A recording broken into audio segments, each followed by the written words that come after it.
Estudo Bíblico. Série Ouvindo a Voz de Deus. Apresenta estudo número 16, o Mandamento Esquecido.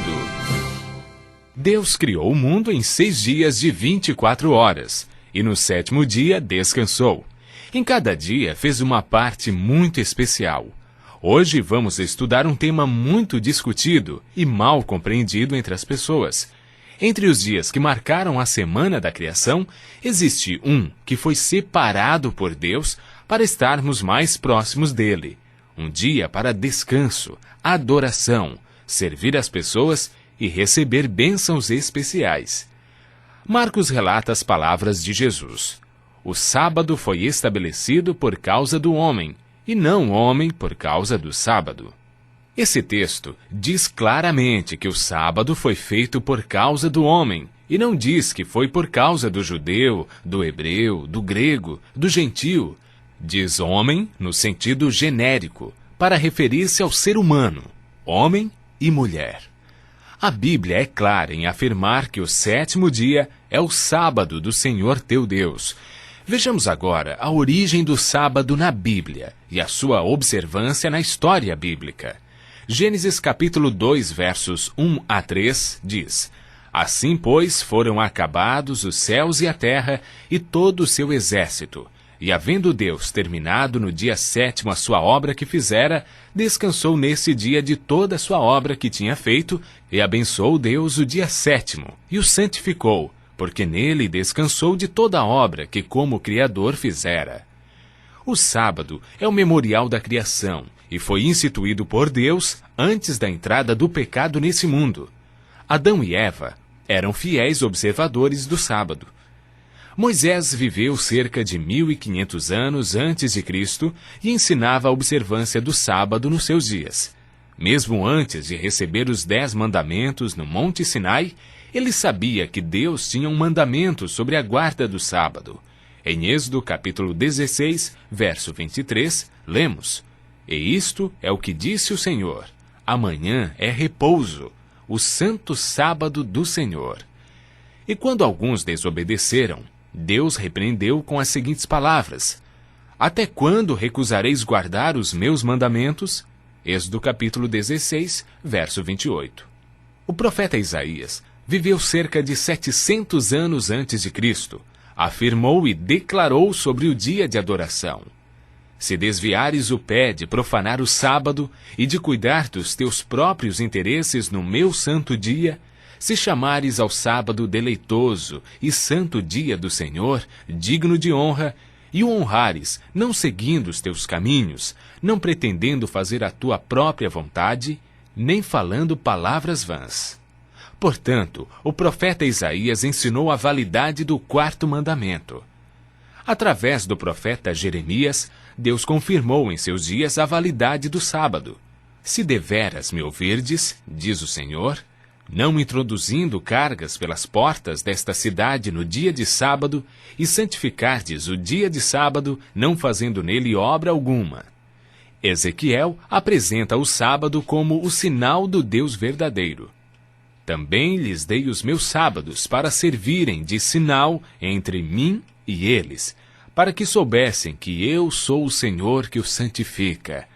Santificai os meus sábados, pois servirão de sinal entre mim e vós, para que saibais que eu sou o Senhor vosso Deus.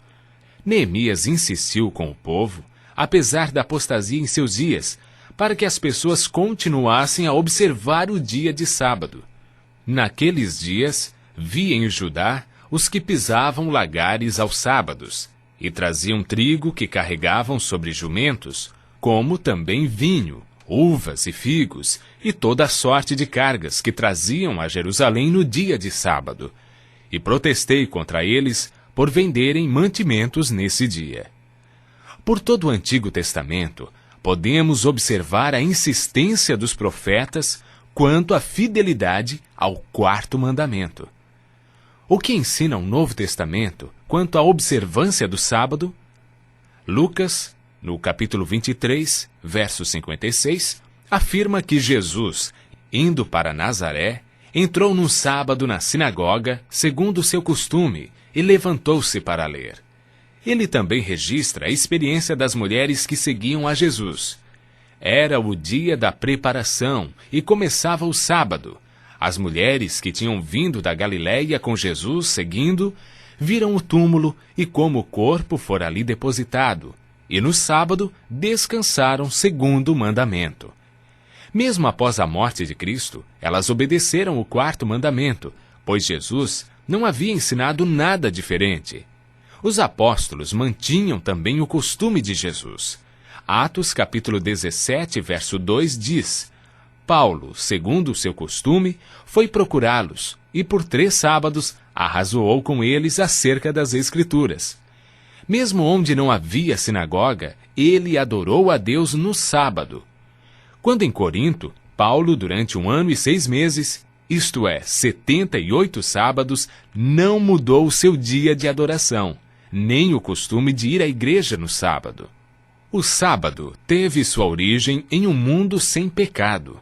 Em toda a Bíblia, podemos ver a insistência dos profetas, de Jesus e dos apóstolos a respeito do quarto mandamento. O povo de Deus tinha a responsabilidade de ensinar entre as nações o sábado como o verdadeiro dia de adoração e uma das exigências de Deus nos 10 mandamentos. Após a volta de Jesus e o milênio, iremos morar na nova terra, desfrutando das bênçãos do dia de sábado por toda a eternidade. Pode alguém que ama Jesus deixar de cumprir esse mandamento ou escolher qual dos 10 vai obedecer? Jesus disse: Se me amais, guardareis os meus mandamentos. Tiago afirma: Pois qualquer que guarda toda a lei, mas tropeça em um só ponto, se torna culpado de todos. Portanto, concluímos que a pessoa que deixou de cumprir qualquer um dos 10 mandamentos, seja ele qual for, deixou de cumprir toda a lei. O sábado foi deixado por Deus como memorial da criação, e nesse dia podemos descansar de nossas obras e usufruir das bênçãos maravilhosas da criação. Continue ouvindo a voz de Deus e obedecendo a esse mandamento, por amor a Jesus.